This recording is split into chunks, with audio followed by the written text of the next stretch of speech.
Modernidad y Pensamiento Descolonizador, evento que ha sido organizado por el Grupo de Investigación sobre Modernidad y Colonialidad y la Universidad para la Investigación Estratégica en Bolivia, auspiciado por la Embajada de Francia en Bolivia, el Instituto Francés de Estudios Andinos y el programa de los Andes.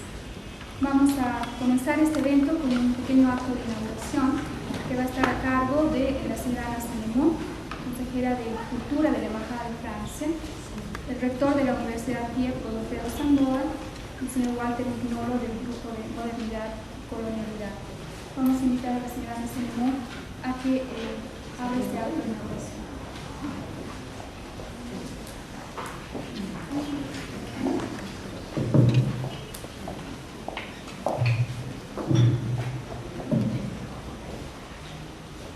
Buenos días a todos.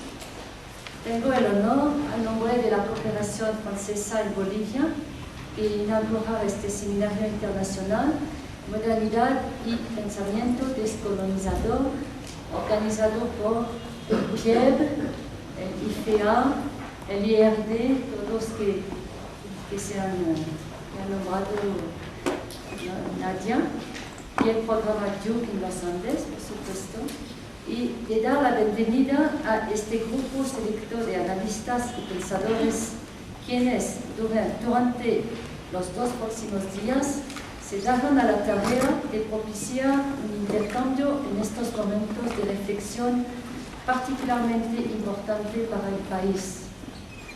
El seminario analizará geopolíticas de conocimiento en la región andina, teniendo como temática central la dialéctica entre modernidad y colonialidad. El grupo de intelectuales invitado a este evento se reúne anualmente para profundizar en el diálogo iniciado hace ya 5 años en torno a esta temática.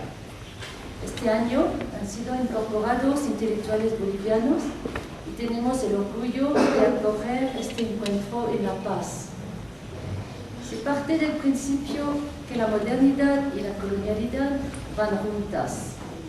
De este modo, no se concibe la modernidad sin la colonialidad, aun cuando los discursos elaborados desde la perspectiva de la modernidad olvidan la colonialidad o la presentan no como un fenómeno constitutivo, sino derivativo.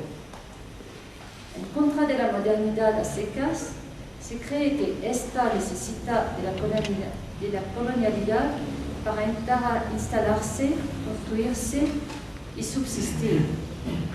Por eso, este seminario se centrará en algunos temas que nos permitan imaginar un futuro otro y no simplemente completar el proyecto incompleto de la modernidad.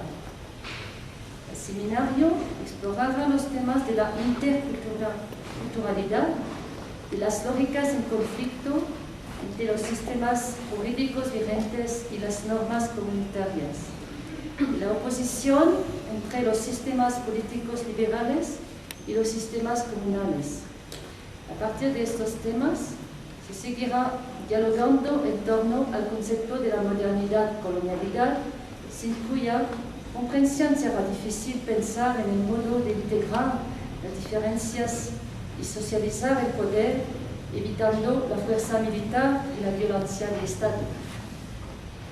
Dadas las circunstancias actuales que vive el país, creo que este momento es muy propicio para llevar a cabo este encuentro, razón por la cual, a pesar de las dificultades sociales que se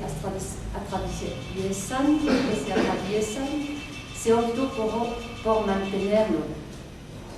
Quiero agradecer a nombre de las instituciones organizadoras la participación de cada uno de los panelistas y desearles que en el diálogo que se logre instaurar durante estos 2 días sea fructífero y enriquecedor.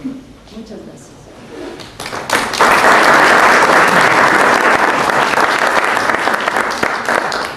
Vamos a invitar a Godofredo Sandoval, rector de la Universidad Piep, a que participe en este acto de inauguración. Muy buenos días, distinguidos amigas y amigos. reiterarles la bienvenida a nombre de las instituciones que organizan y patrocinan este importante seminario sobre modernidad y pensamiento descolonizador. Mención especial de bienvenida a los destacados investigadores y profesionales que nos visitan, Enrique Larreta y José de Sousa Silva del Brasil, Catherine Watts y Edison León del Ecuador, Javier Ricard del Perú, Walter Piñolo, Javier Sanginés, Jimena Soruco y Marcelo Fernández del grupo de la Universidad de los Estados Unidos, que participarán en el seminario exponiendo sus trabajos y reflexiones sobre temas de mucha actualidad e importancia para el país.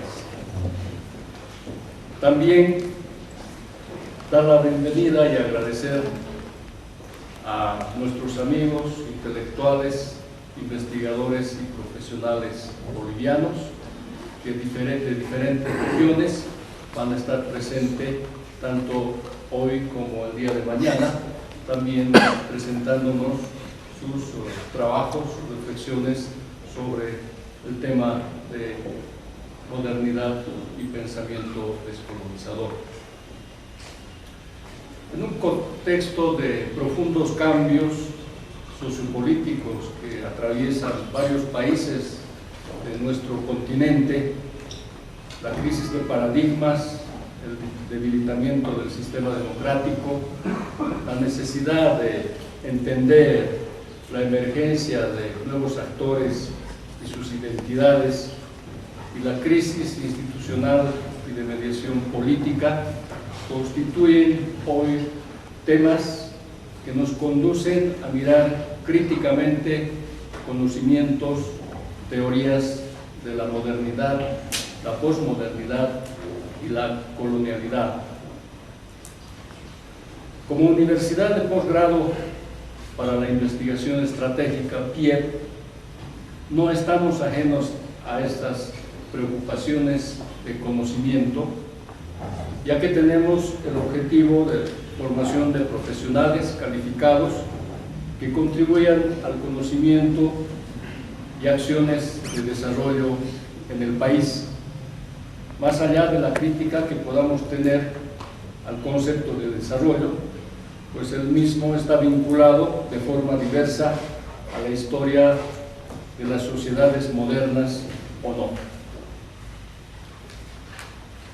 Como ustedes saben, por las características multiculturales y plurilingües de Bolivia, al igual que varios países andinos, que se encuentran en condiciones productivas híbridas que van desde el uso manual y artesanal de la técnica hasta el uso de nuevas tecnologías para economizar tiempo y costo, sociedades donde el modelo cultural hegemónico responde a cosmovisiones, principios y valores reducidos y orientados por élites, donde el modelo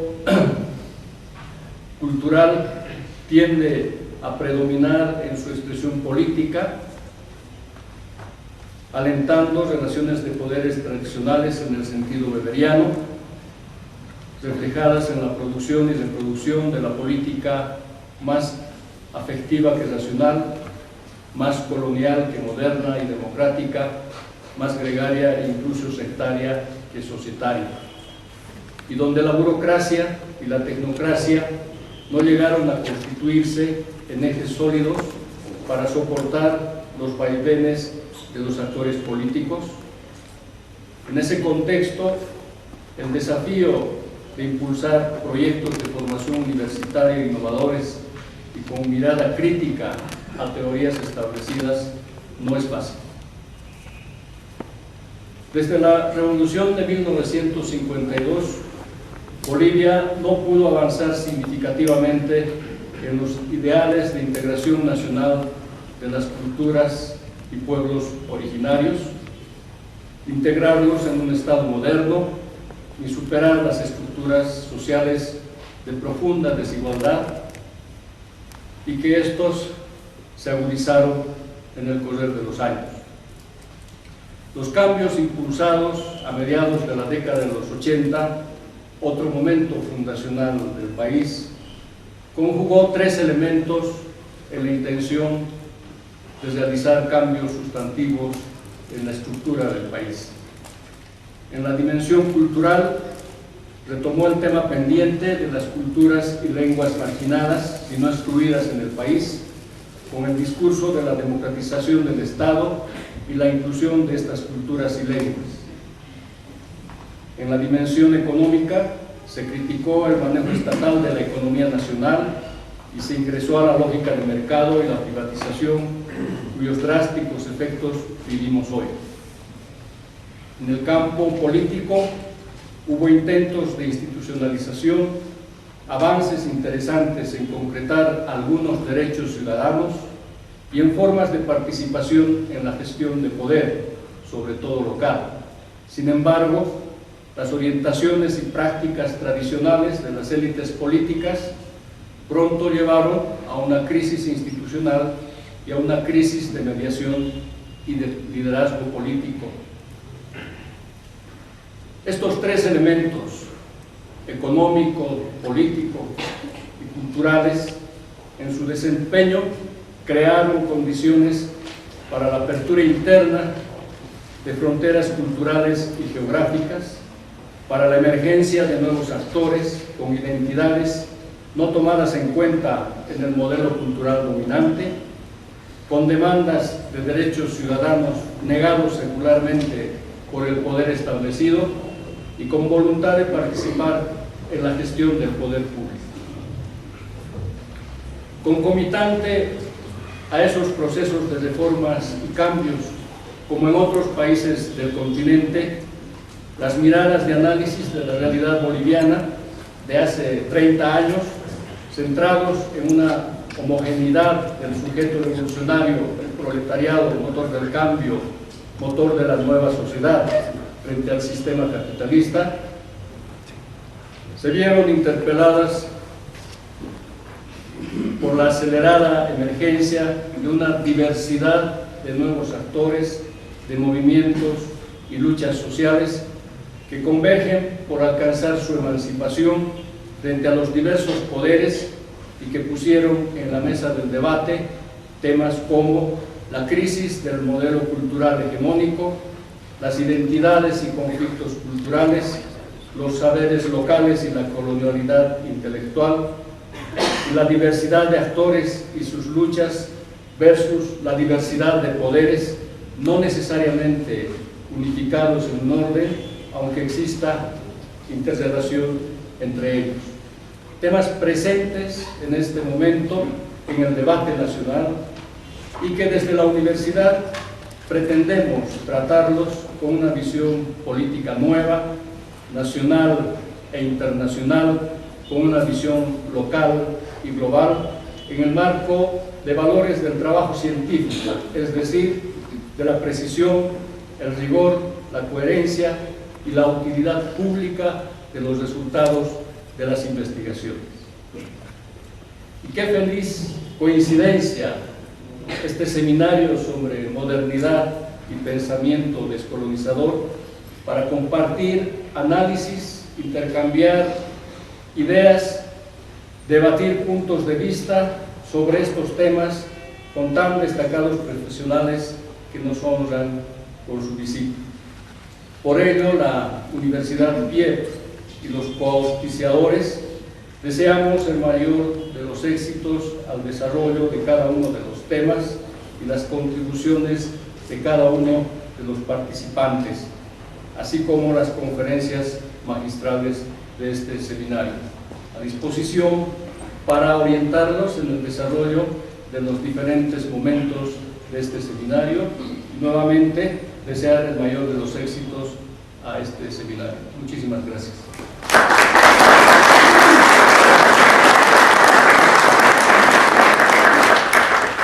Vamos a invitar al señor Martín Moro, miembro del Grupo de Investigación sobre Modernidad y Colonialidad, a que haga la presentación e introducción de este tema.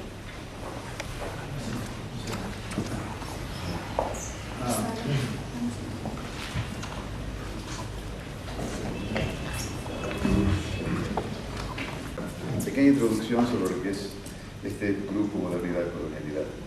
Pero antes de ello quisiera agradecer y recordar con Javier Sanguinés. Yo en este momento tengo dos sombreros, ¿no? El sombrero de director académico del Duque de Andes y el sombrero de miembro del grupo Modernidad y Colonialidad. Cuando iniciamos el Duque de Andes con Javier, en el 95, cuando Bolivia ganaba el fútbol, organizamos una conferencia primera con el Piero, y en el inconsciente parece que el trabajo fue quedando, se fue desarrollando, y hoy volvemos con nuevos ímpetus, ¿no es cierto?, a organizar conjuntamente otra reunión. Y espero que siga para adelante. De modo que estoy muy halagado, contento, honrado por esta situación. Mi tarea aquí entonces es darles una idea de este grupo, de este proyecto, llamémosle así, Modernidad y Colonialidad. Mi presentación tiene tres partes: una breve historia, segundo, una estructura conceptual básica del grupo, y la conclusión, que yo le llamaría el desmarque, como en el fútbol. Desmarque, ¿por qué? Vayan pensando. ¿Cuál es la diferencia entre el des y el post? Entonces, el des no entra en el paradigma del post.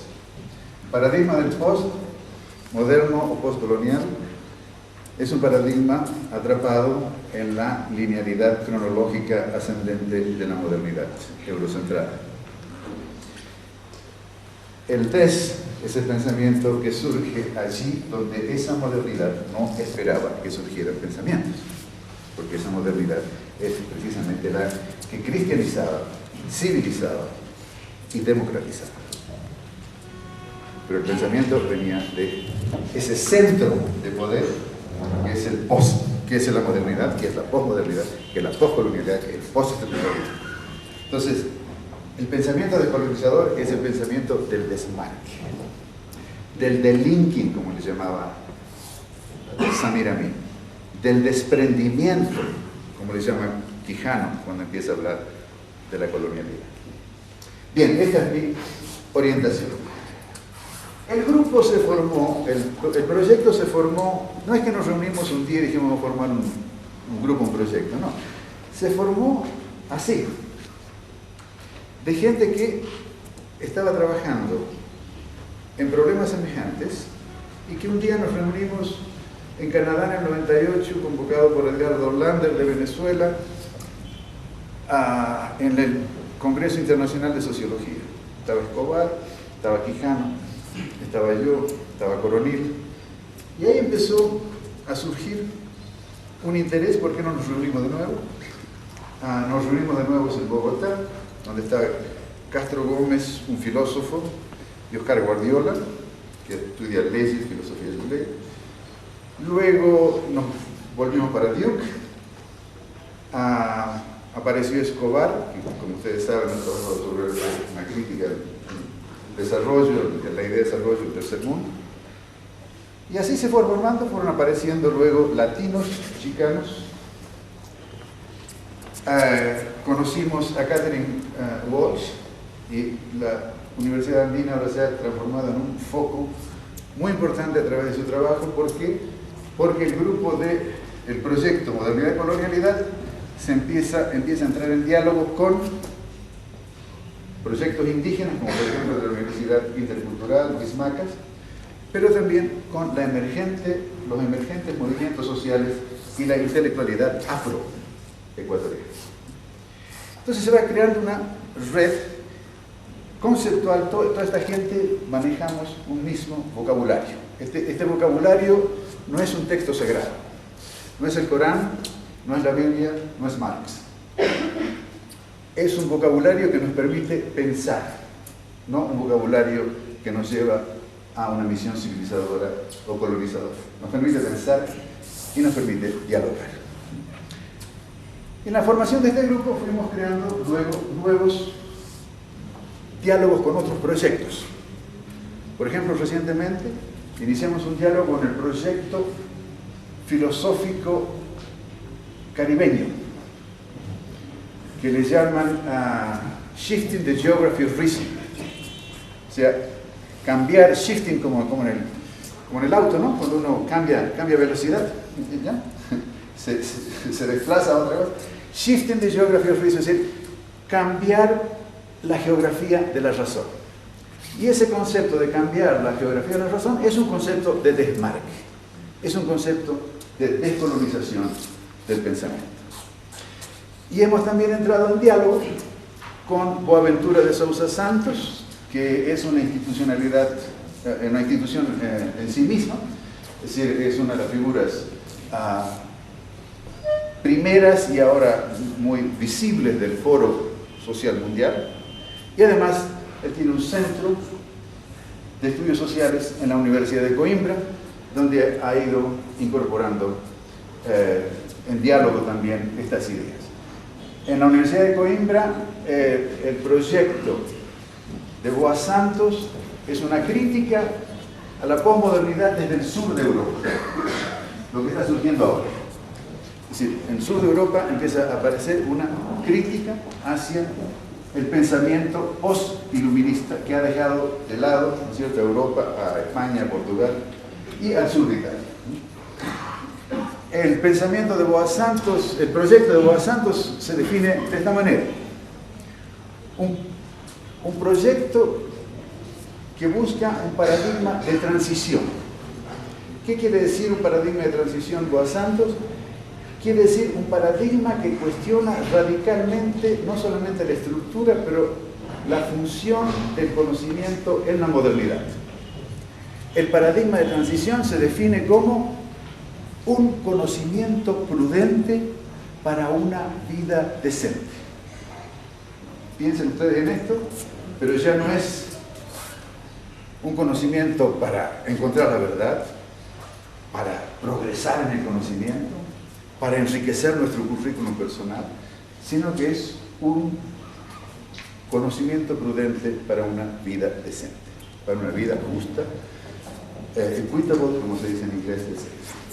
Bien, tengo 45 minutos y no me voy a demorar mucho más en la historia. Les quiero dar ahora, segunda parte, les quiero dar ahora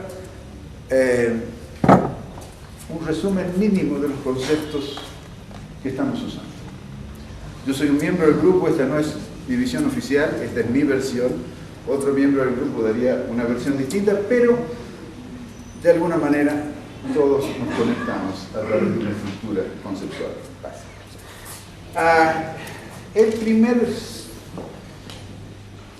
Lo primero sin duda es modernidad, colonialidad. Ya se ha dicho en la introducción, y se ha dicho muy bien, la modernidad, la colonialidad es constitutiva de la modernidad. ¿Qué quiere decir? Si ustedes piensan, hay una especie de supuesto, de asunción, de que la modernidad, que el colonialismo es algo derivativo de la modernidad. Que la modernidad, evidentemente, nadie está orgulloso de ser colonialista. Pero el colonialismo es una necesidad para el progreso, para la civilización. Entonces, lo primero que tenemos que hacer es distinguir colonialidad de colonialismo. Colonialismos son momentos específicos: colonialismo hispánico, colonialismo inglés, el colonialismo muy particular de Estados Unidos después de la Segunda Guerra Mundial, hasta hoy, colonialismo francés. Ahora, ¿qué diferencia hay entre esto, digamos, si el colonialismo inca, o el colonialismo otomano, o el colonialismo ruso? Yo diría que lo que distingue el colonialismo español, inglés, americano, francés de los otros es que son dos cosas. Número uno, que es un colonialismo que va junto con la formación del capitalismo. El Imperio Otomano no es capitalista. Y cuando quiere entrar en el capitalismo, ¿qué le pasa? Termina desintegrándose en 1922. El Imperio Ruso no es capitalista. Catherine y Peter de Krupp lo quieren hacer capitalista cuando entran en el siglo XVIII. Lo quieren modernizar. Pero ¿qué le pasa a Rusia? Le viene la Unión Soviética, que mantiene el imperio, ahora marxista, pero ¿qué termina pasándole? En 1989 le pasa lo mismo que le pasó a Turquía. Es decir, la colonialidad, modernidad, ha terminado por romper, desintegrar los imperios enemigos. ¿Y los ha transformado en qué?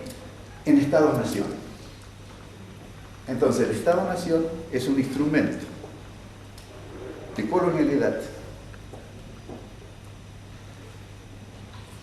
frente a los, digamos, no los enemigos, sino quienes molestan el proyecto de modernidad.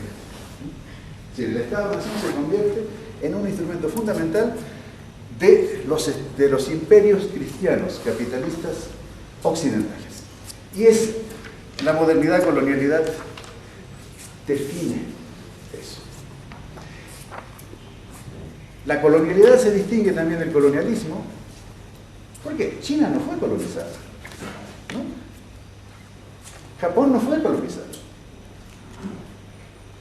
pero no se pudieron escapar a la modernidad colonialidad. Desde 1848, China entra de alguna manera, se enfrenta, tiene que enfrentarse. Piensen ustedes, ¿qué relación hay hoy entre los movimientos sociales en Bolivia, los movimientos sociales en Ecuador, Kirguistán, Líbano, Ucrania? Todos tienen algo en común, que están volteando presidentes. Pero ¿cómo explicamos la conexión entre estos? Y es ahí donde el concepto de colonialidad empieza a ser fundamental para entender lo que está pasando en el mundo hoy, conectado a través de una lógica, la lógica de la colonialidad, que es una lógica imperial de dominación. Bien, esto en general. Déjenme ahora ir un poco más despacio y más específicamente. Yo diría que podemos entender esta dupla como la retórica de la modernidad y la lógica de la colonialidad. La retórica de la modernidad es visible, la lógica de la colonialidad es invisible. La retórica de la modernidad es una retórica de salvación. Salvación por conversión, nosotros lo sabemos muy bien en las Américas. ¿Sí? Salvación por civilización, y esta fue la misión civilizadora de los franceses y los ingleses cuando tomaron el poder imperial en el siglo XIX. Salvación por el desarrollo después de la Guerra Mundial, y salvación por la democracia de mercado, que es uno de los proyectos del presidente Bush. Mientras esta retórica, es decir, y nuestra tesis es de que si la modernidad, si la colonialidad es constitutiva de la modernidad, entonces esta retórica de la modernidad está ocultando constantemente la lógica de la colonialidad. Es decir, que detrás de cada enunciado de salvación hay una acción de dominio y de opresión. Es decir, la modernidad no puede avanzar sin la colonialidad. Por eso, como les decía antes, si tenemos que completar el proyecto incompleto de la modernidad, pues estamos fregados porque tenemos que continuar la lógica de la colonialidad. ¿Sí? ¿Vamos bien acá? ¿Estamos más o menos claros? Entonces, la retórica de la modernidad es una retórica de salvación y la lógica de la colonialidad es de dominio y opresión. Esto todavía es muy general, vamos a especificarlo un poco más.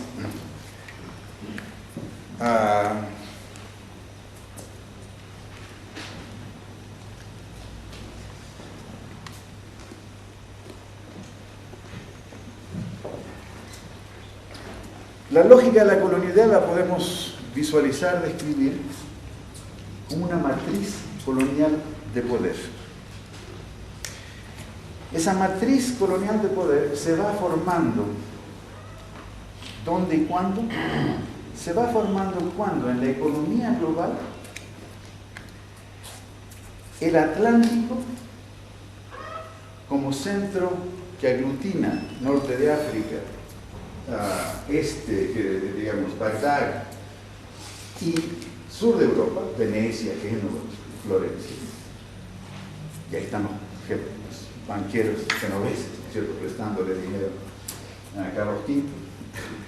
Cuando esa economía empieza a ser desplazada, ¿por qué? Por la economía del Atlántico. La economía del Atlántico, no inmediatamente. Sí, yo creo que tenemos que dejar de pensar un poco en el gran Colón que descubrió América y pensar lo que significó esto en cuanto a transformación radical, cualitativa de la economía mundial, con la formación de los circuitos comerciales del Atlántico. ¿Qué significa qué? Significa de a poco, no en los primeros 50 años, pero sí con Felipe II. Cuando Felipe II empieza a organizar toda la información, toda la autoridad, todo el control de la autoridad de la economía en las Indias Occidentales. Y empieza y sigue en el siglo XVII, cuando los ingleses, los franceses y los holandeses, que no habían pintado para nada en el siglo XVI, empiezan a crear las plantaciones de azúcar, de tabaco, de cacao, etc. Entonces, oro y plata de Potosí, de Oro Preto, de Zacatecas, azúcar, té, café. Mira que es una economía muy fuerte. Entonces, en la matriz colonial de poder hay, en primer lugar, que considerar el control de la economía. ¿Qué significa el control de la economía? ¿Cómo lo podemos ver? Hay dos elementos fundamentales, radicales de transformación en el siglo XVI. Masiva apropiación de tierras. Estos ya estaban las bulas papales, los cristianos ya se estaban apoderando de las tierras. Pero con el descubrimiento de América, el requerimiento, masiva apropiación de tierras, que se los dan a los encomenderos, etc. Y masiva explotación del trabajo. Cuando los indios se van muriendo, empiezan a venir los esclavos negros. ¿Para qué? Para producir mercaderías para el mercado mundial. No, nunca esto había ocurrido. Había un mercado. Sin duda, había mercados desde Bagdad hasta Beijing, Fez, Venecia, etc. Pero no había un mercado que se iba constituyendo como el control, que se va constituyendo como el control de la economía global. Pero esto significa dos cosas. A la vez que se forma una estructura económica nueva, se destruye otra forma económica. Se destruye la economía inca, se destruye la economía azteca. Y esto yo no quiero decir que el imperio inca, el imperio azteca fuera el mejor que... Lo que quiero decir es que lo que pervivió, lo que estamos viviendo hoy, es esta matriz colonial de poder que procede destruyendo e imponiendo. Controlando la economía. Vayan pensando ustedes en todo lo que digo aquí en el siglo XVI. Vayan trasladándolo a Irak. Control de la autoridad. ¿Qué ocurre? Empiezan todo el sistema, digamos así, político, institucional español, se empiezan los virreinatos, las alcaldías, etc. ¿Y eso qué significa? Significa la destrucción, el desmantelamiento de la estructura de autoridad en los imperios aztecas. Control del sexo, de la sexualidad y el género. ¿Qué empieza a ocurrir? Que el modelo, digamos así, heterosexual de familia cristiana empieza a ser controlado a través de las nuevas instituciones, la iglesia, etc. Y empieza, digamos, a desplazar las estructuras, las relaciones sexuales de género, la conceptualización de las relaciones sexuales de género en las comunidades existentes. Y esto sigue, lo hace el Imperio Británico en India, lo hacen los franceses en el norte de África, y se sigue hoy toda la cuestión del velo, por ejemplo, en el mundo árabe, pasa por esto, ¿no? Y el control de la subjetividad y del conocimiento. ¿Sí? Se empieza a imponer, digamos así, un concepto de sujeto, que es el concepto de sujeto moderno, y va creando un tipo de subjetividad que está modelada sobre ese concepto de sujeto y de subjetividad europea. Cuando una subjetividad no se conforma, empiezan a ser nombrados como bárbaros, primitivos, no civilizados, terroristas, forajidos, etc. Empiezan a crearse todas estas categorías que expulsan subjetividades que no se conforman, que no pueden ser controladas por la matriz colonial de poder que se quiere imponer, ¿no? Y evidentemente lo mismo con el conocimiento. Y aquí es donde el grupo Modernidad y Colonialidad pone mucho el acento, ¿no? Es decir, hemos sido controlados también, o el mundo ha sido controlado por un modelo de conocimiento que, para darle una imagen, un ejemplo rápido, está basado en las categorías. Categorialmente está basado en el griego y el latín,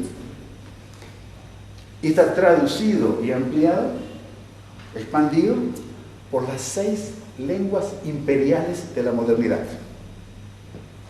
Italiano, Renacimiento; español, primer imperio cristiano; y Portugal, unido de alguna manera este primer. Segunda modernidad, alemán, inglés, francés. Ustedes no piensan con categorías del bengali, del mandarín, del urdu, del aymara, y hoy, precisamente, el conflicto epistemológico que está planteando en los Andes es un conflicto de categorías de pensamientos que han sido barbarizadas, negadas, marginalizadas por categorías de pensamiento de la modernidad. ¿Cómo va a pensar en indio uno, no? ¿Cómo va a pensar en negro? ¿Cómo va a pensar en chino? No. Y ahí es donde empieza a emerger lo que yo he llamado pensamiento fronterizo, que Edison llama, desde la experiencia afroecuatoriana, pensamiento cimarrón, que Catherine Walsh, trabajando con movimiento indígena y movimiento afro, llama pensamiento otro. No importa cómo le llamemos, y le llamemos todas estas cosas, lo importante es que empieza a aparecer la confianza y la necesidad de una epistemología que se desmarque, que se desprenda, que empiece a descolonizar la matriz epistemológica de poder, que es parte de la matriz colonial de poder. Pero necesitamos hacer esto para construir nuevas teorías políticas y nuevas políticas económicas. Y ahí es donde el desarrollo tiene sus esplendores, en la medida en que trata de incorporar más gente, y tiene sus miserias. ¿Por qué? Porque el desarrollo es un concepto y una práctica que queda atrapada dentro de la lógica imperial de la modernidad. Bien, siguiendo por este lado, yo diría que aquí entramos a 2 dominios en que estamos trabajando ahora en el grupo. ¿Qué es la colonialidad, descolonialidad del saber? Es decir, que cuando se coloniza con todo el paquete. Es decir, la matriz colonial de poder no es solamente el control de la economía y control de la autoridad. Es control de la subjetividad y control del conocimiento. Entonces hay una colonialidad del saber y hay, bueno, tendría que, digamos que hay una colonialidad del ser y una colonialidad del saber, que es necesario trabajar para descolonizar. Bien, me quedan 20 minutos, más o menos. No, bien, no.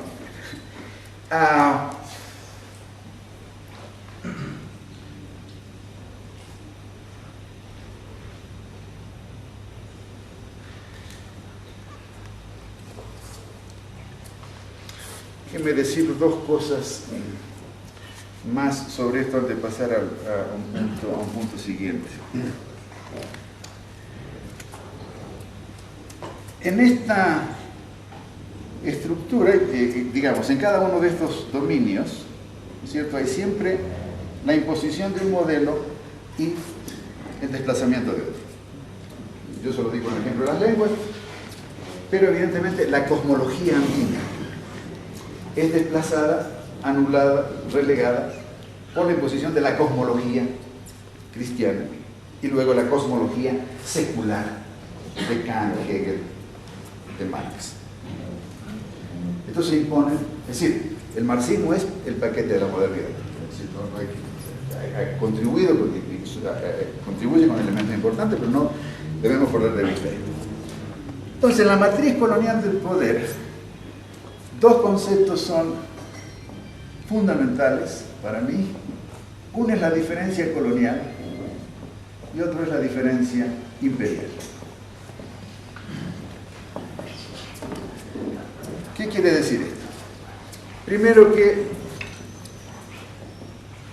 tachemos por el momento la diferencia cultural, que se maneja hoy mucho, como multiculturalismo. Porque nos hace aparecer a todos iguales, ¿no? Bueno, todos tenemos culturas distintas, no comemos carne, o tenemos distintos rituales, etc. Y el generoso Estado imperial hoy trata de acomodar a todo el mundo controlando el poder. Lo que es importante aquí no es la diferencia cultural, sino la diferencia colonial. ¿Qué es la diferencia colonial? Es precisamente el afuera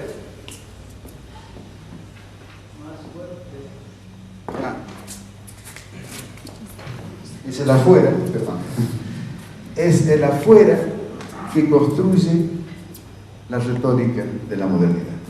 No hay un afuera ontológico, los bárbaros no están allá afuera esperando que lleguen los civilizados. Los bárbaros es una construcción de la retórica de la modernidad. Es un afuera construido para afirmar el adentro. Entonces, la diferencia colonial entraría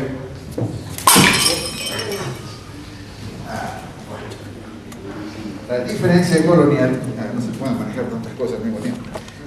La diferencia colonial sería es uno de los elementos que construye la exterioridad. Es decir, la exterioridad quiere decir que no hay un afuera ontológico, sino que hay un afuera construido en la misma construcción del adentro.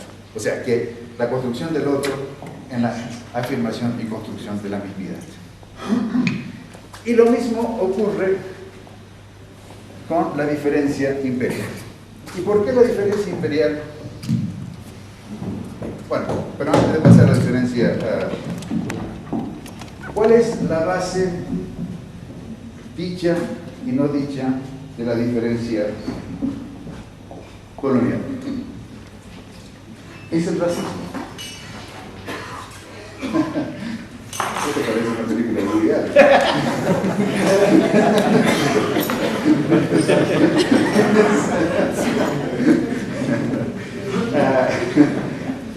el...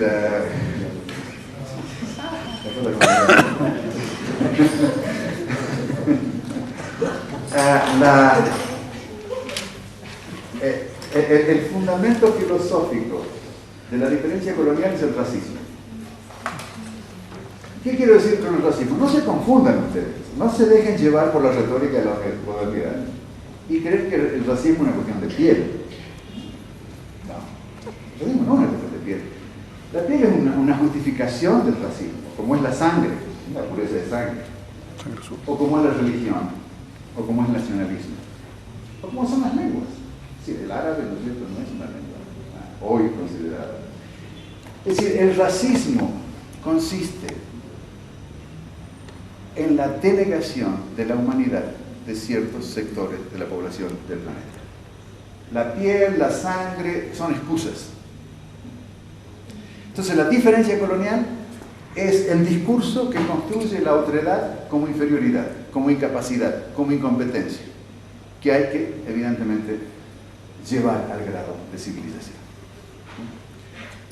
Y ese es el racismo. Ese es el racismo que se funda en la economía del Atlántico y que llega hasta ahora. Entonces, ¿por qué necesitamos la diferencia imperial? Bueno, la diferencia imperial necesitamos porque los chinos no fueron colonizados, los rusos no fueron colonizados, los japoneses no fueron colonizados.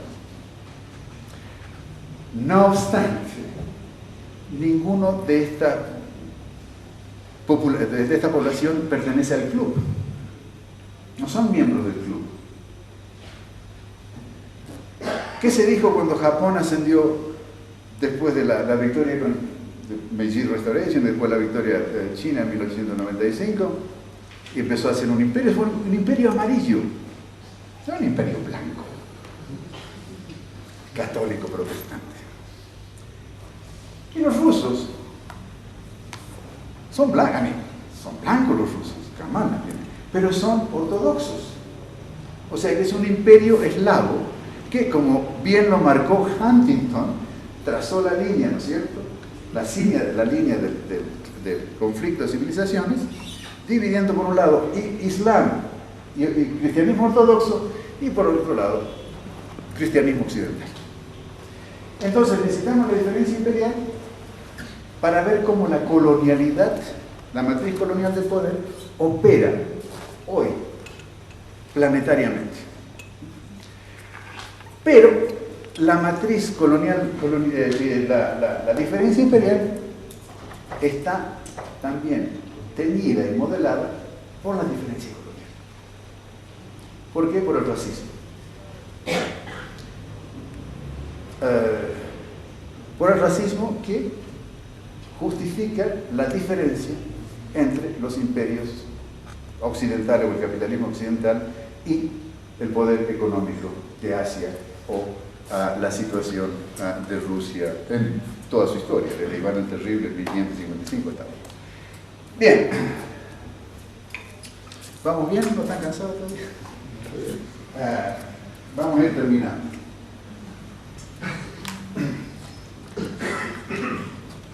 Esta retórica de la modernidad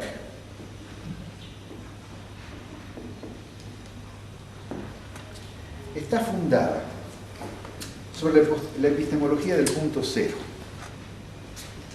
la ubris del punto cero, como le llama Castro Gómez, este filósofo. ¿Qué es esto? Piensen ustedes, para hacerlo más pedagógico, piensen ustedes en el mapa mundo que ven hoy en todos los canales de televisión. El mapa mundo que ven en todos los canales de televisión. El teatro cuando había el apuntador. El mapa mundo. Ese mapa mundo no existió desde siempre. Ese mapa mundo se inventó, pues se creó por primera vez en el siglo XVI. ¿Qué ocurría antes del siglo XVI? Bueno, cada civilización, digamos así, tenía su mapa. Es decir, los incas tenían el Tahuantín suyo, los 4 suyos. Los aztecas tenían también una división cuatripartita. Los chinos tenían un mapa que era, digamos, como de cajas chinas, así donde Pekín estaba en el centro y menos civilizados se iban extendiendo. Los árabes tenían una división del planeta en 7 zonas, etc. En todos esos mapas, el centro étnico coincide con el centro geométrico. Cuando se inventa el mapa mundi, el mapa del mundo, el centro étnico se separa del centro geométrico. Y el centro geométrico se convierte en un lugar desincorporado, desubicado geográficamente, de observación. Y nosotros nos creemos que desde siempre el mundo fue dividido en 4 continentes mayores en los siglos XVI y XVII, África, Asia, Europa y América, y luego, bueno, 7, qué sé yo, Antártica, etc. Nos creemos que es así, y no que esto es una construcción epistémica de la retórica de la modernidad que inventa el punto cero de observación. El punto cero de observación se caracteriza por ser una perspectiva que no admite otra perspectiva. Y ustedes tienen ahora, ya vamos volviendo a la colonia del saber.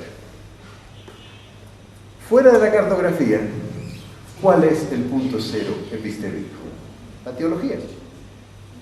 La teología es la perspectiva última que no admite otra perspectiva. Y es en nombre de lo que yo llamo la teopolítica del conocimiento que se va imponiendo un conocimiento universal y se va desplazando otro tipo de conocimiento, otra epistemología, lo cual nos vuelve a lo que hablamos antes: ¿por qué hoy los aymaras, los árabes islámicos, los afrocaribeños están poniendo tanto énfasis en la descolonización epistemológica? ¿Por qué? Porque nos hemos dado cuenta que el imperio controló el saber a través, primero, de la teopolítica del conocimiento. Segundo, de la egopolítica del conocimiento, es decir, Descartes. Descartes define un nuevo tipo de subjetividad, pienso lo que decir, pero también introduce una razón instrumental que predomina todavía hoy, pero hasta 1945. Y hoy, yo diría que en los últimos 40 años, estamos viendo una nueva política del conocimiento imperial, todas estas son imperiales, que yo llamo la organopolítica del conocimiento. ¿Qué es esto? Si ustedes recuerdan, Robert Wiener, en 1948, publicó un libro que se llamaba Cibernética. ¿Y cibernética qué era? Era el conocimiento y el control de la organización, y la organización y el control del conocimiento. Y hoy lo que vemos en los negocios y en las universidades es cada vez más un pensamiento organológico, corporativo, en donde el individuo, el ego, empieza a ser desplazado en pro de la organización, en pro del equipo. Bueno, no voy a hablar tanto de esto, pero lo que sí me interesaba es que el punto cero en la historia de la epistemología imperial está configurado por la teopolítica del conocimiento, la egopolítica del conocimiento, y ahora estamos viendo la organopolítica del conocimiento. Y desde el lado de la colonialidad empieza a una toma de conciencia de esta realidad imperial. Entonces empieza a surgir una geopolítica del conocimiento y una corpopolítica del conocimiento.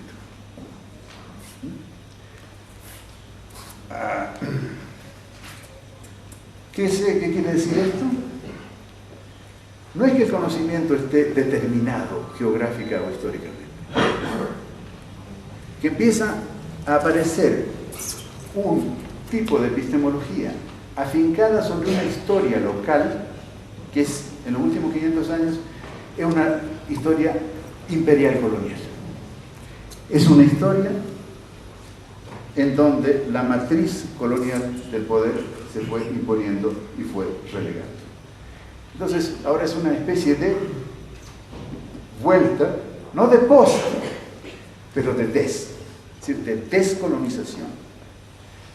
Y la geopolítica del conocimiento quiere decir dos cosas. Una es la afirmación de un tipo de epistemología que empieza a surgir de una historia que no es la historia europea.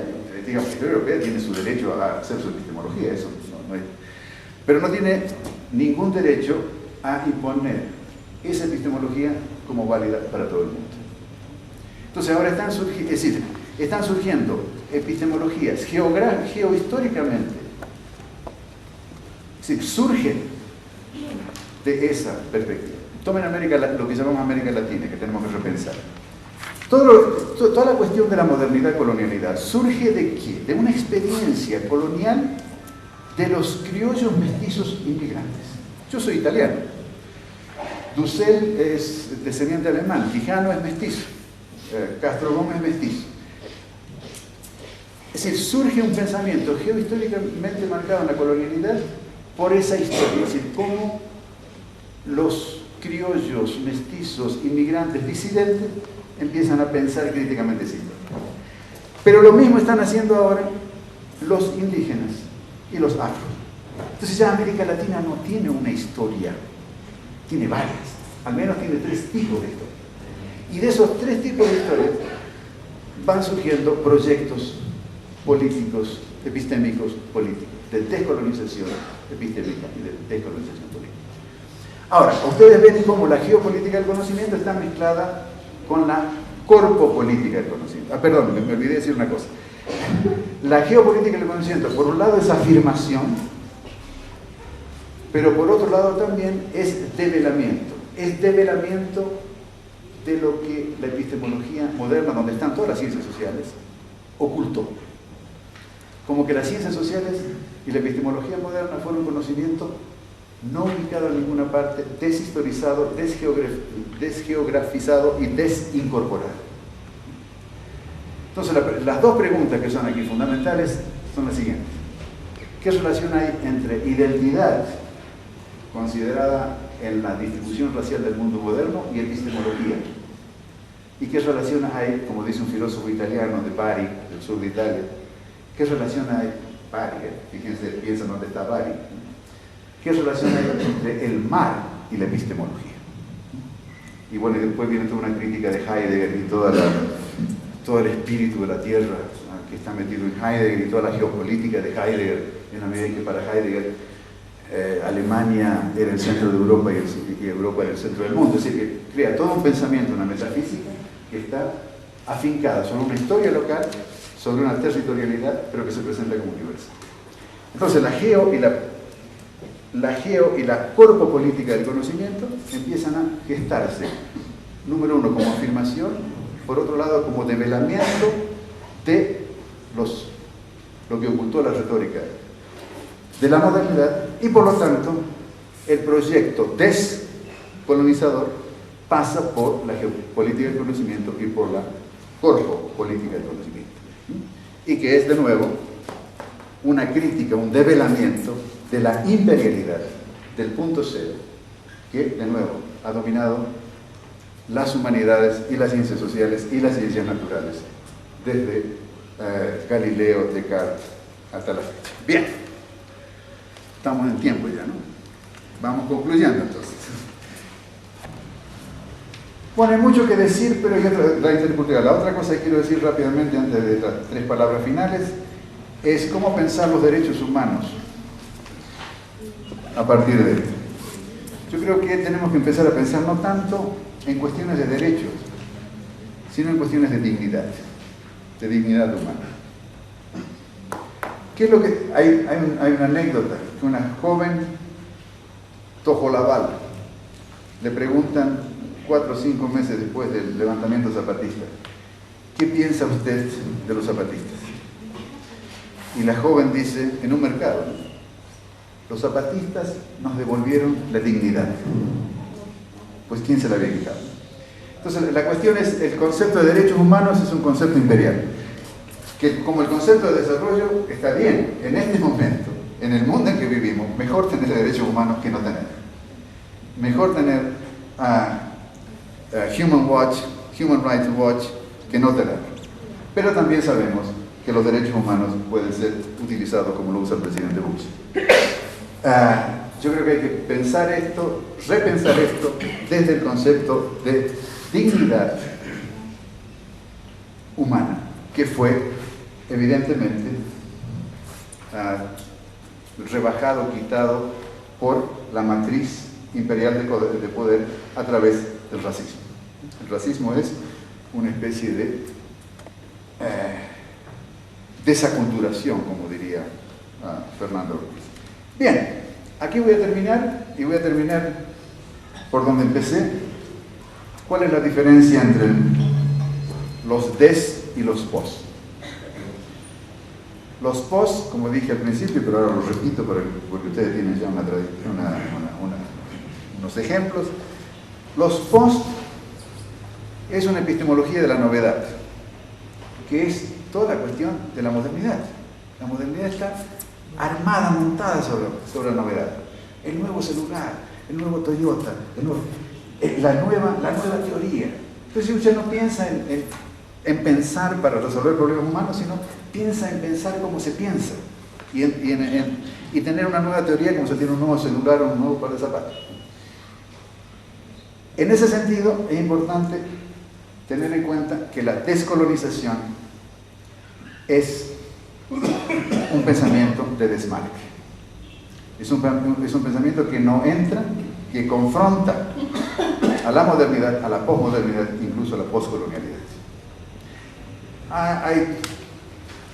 Hay diálogos, etc., pero lo importante en este momento es qué es lo que hay más. Segundo, ¿qué relación hay entre la descolonialidad y la desconstrucción? Bueno, yo diría que la desconstrucción es también una crítica eurocéntrica al eurocentrismo. Ahora, hay que pensar en esto. El filósofo marroquí Abdelkebir Hatibi introdujo el concepto de descolonización en el 74 como contrapartida a la deconstrucción derridiana. Y entonces se empieza a decir ahora que bueno, que la influencia de Derrida fue muy fuerte en la descolonización. Esto, yo diría dos cosas. Uno, a mí me parece que el concepto de desconstrucción de Derrida, surgiendo en el momento en que surge, intuyo, y es mi hipótesis, surge por influencia de los proyectos políticos de descolonización en Argelia, y sabemos que él es argelino. Y segundo, decir que la deconstrucción derridiana influyó a Hatibi para que pensara la descolonización, es como decir que los negros haitianos necesitaron que vinieran los filósofos franceses para decirle a ellos lo que era la libertad. ¿Ya? Es decir, la matriz colonial del poder es tan fuerte que siempre nos lleva a poner el carro delante de los bueyes. Es decir, en este sentido, el concepto de descolonización se distingue de deconstrucción, cualquiera sean las relaciones, porque el concepto de deconstrucción está basado sobre la historia de Europa. O sea, cómo Europa construyó la historia a partir de los griegos. Y bueno, son aliados, pero el concepto de descolonización está basado en todas las múltiples historias coloniales del planeta. Es decir, es cómo se responde desde la diferencia imperial o la diferencia colonial a la matriz colonial de poder.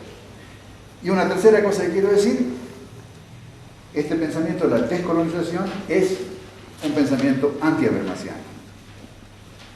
¿Qué nos dice con buena intención Habermas? La inclusión. Gracias, pero no. ¿Por qué? ¿Qué le da derecho a Habermas a incluir?